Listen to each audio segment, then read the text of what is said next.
everyone, welcome back to Sunday Live Show. Thank you so much guys for tuning in. To all my subscribers, thank you so much guys for amazing support. And if you're new, you're welcome. Please don't hesitate to press the subscribe button and the notification bell so you don't miss anything that I'm going to upload next on this channel. Congratulations messages are pouring in for TK Dlamini, well known as Mastermind on Uzalo, and Jessica Nkosi esimazingo qondi from Isibaya. Apparently guys, they got married this week. The good news was shared by Felix Hlophe, who I think was part of their big day, because most of the time uba MC emshadweni emningi. He posted the following message and nesithombe ke sa TK and Jessica.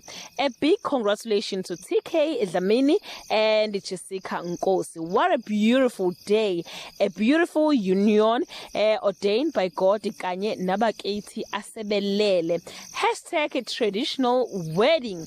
Well guys, yeah, many congratulated them, but some blamed Felix for sharing their private wedding while the couple didn't share anything on their social media platforms. We are not sure if imvume uyithole kubo or uzenzele na. But besides that, Jessica and TK bafanelele kakhulu guys. I don't want to lie, bahle kakhulu, and I'm sure their beautiful daughter will be happy ngendaba yokushada kwabazali bayo. A big congratulations to them. We wish them all the best. That's all I have for today. Do leave your comment below and let's celebrate with them. We've been long waiting for this day. Bye.